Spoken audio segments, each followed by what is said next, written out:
Hi, I'm Mrs. Ide. Most of you know me here at Lincoln Middle School. I teach 7th grade language arts.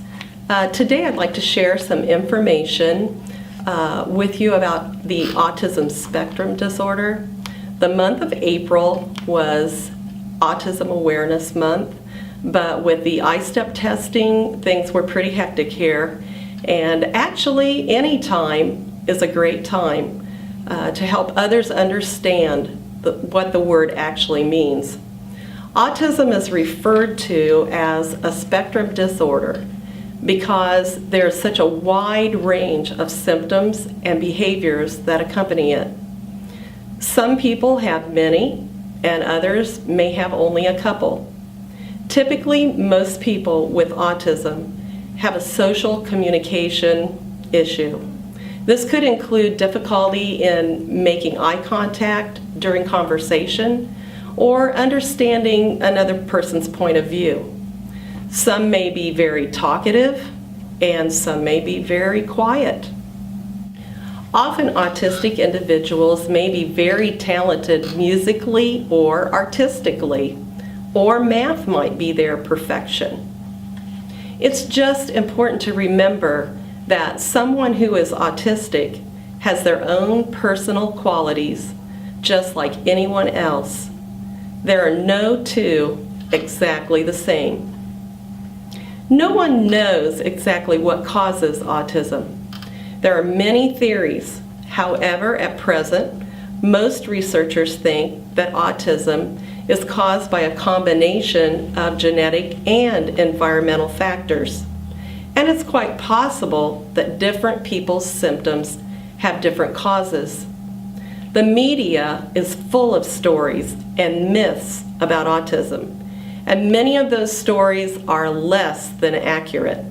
For example, you may have heard that people with autism are cold and unfeeling, or that they may never hold a job or get married.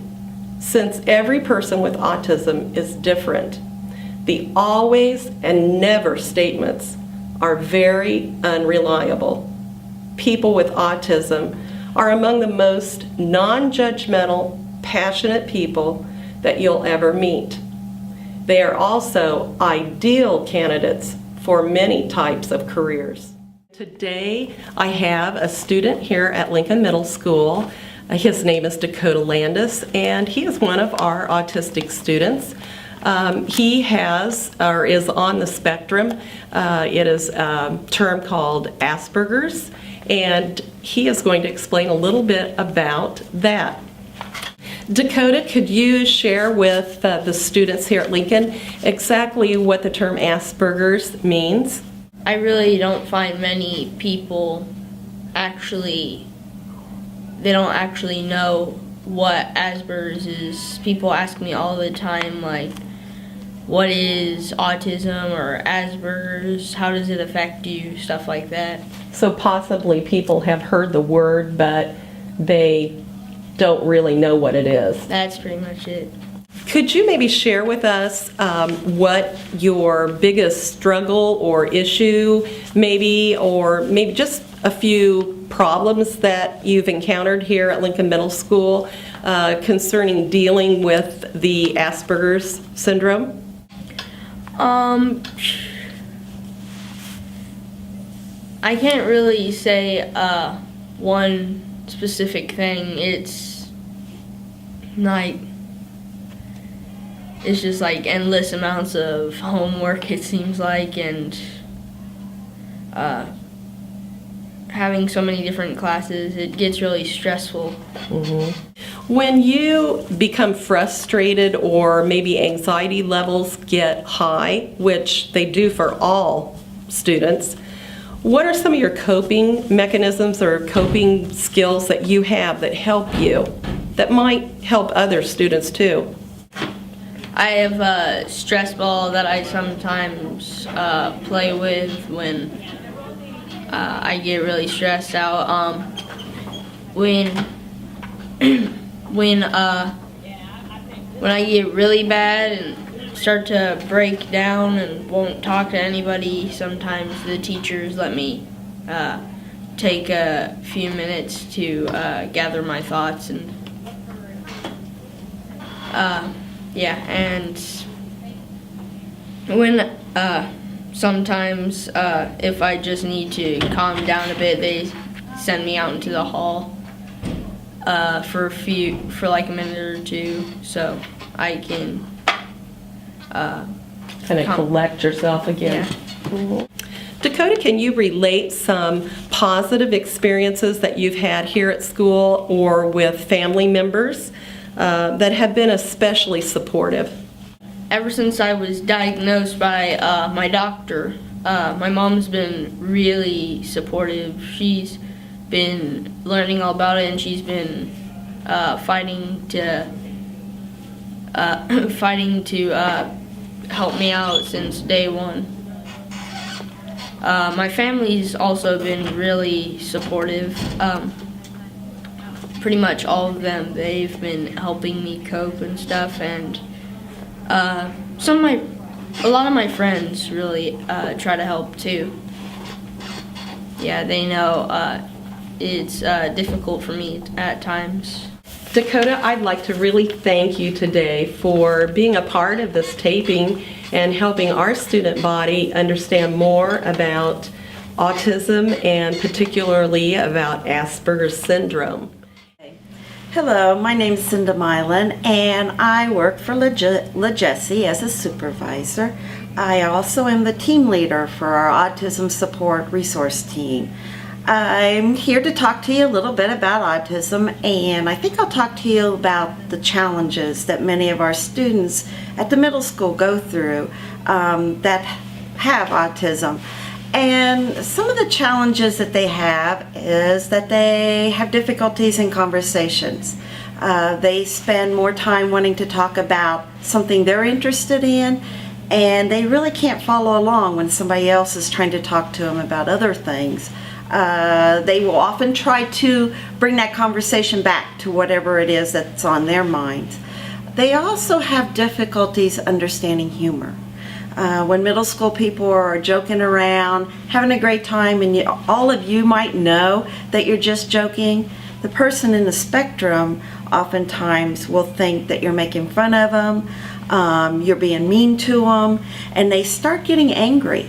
And they will have what we call meltdowns, where maybe they'll strike out at you, maybe they'll start yelling, screaming, crying, hiding, falling to the floor. You never know quite how they're going to handle it. Also, they have what we call sensory disorders, where there's certain things that bother them. It's kind of like if you were tied to a pole and you were not able to move and your nose starts itching. And it just keeps itching and itching and itching and itching, and you can't scratch it. And after a little bit, you start fighting those ropes. You're wanting loose. You're wanting to get out of that situation so that you can satisfy whatever's the nose that's itching.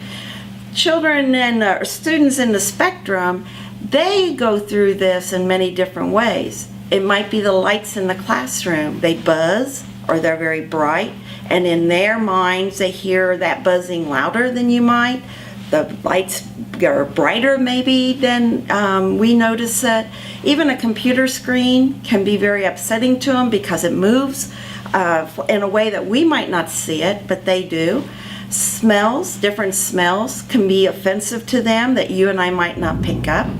So they have just several different things like this where at first, maybe at the beginning of the day, they're handling it.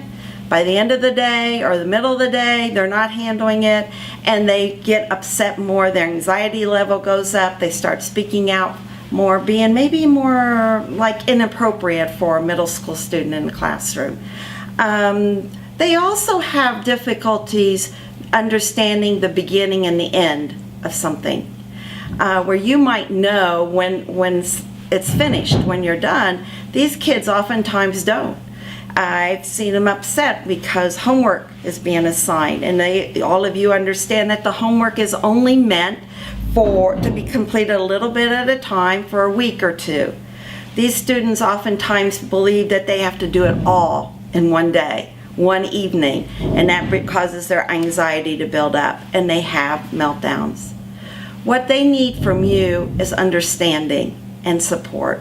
When you see them starting to get anxious, you need to know that sometimes they want you to talk to them, and sometimes they just want to be left alone. And I have seen kids try to reach out, try to touch them, try to help them, and the child gets more upset. And that's telling you that's not what they need. They often need just to be left alone for a few moments, and then they'll pull themselves back together and they'll be just like you again. They have the same type of feelings as you, the same types of desires as you. Just remember that they are like you, but they just get more anxious than the rest of us do. It is my hope that you will do a little research to learn just exactly what the world of autism is all about. To understand a person with autism, it's a good idea to spend some time getting to know him or her personally. I think you'll find that each individual has a lot to offer in our world of diversity. Take time to make a connection. You'll be glad you did.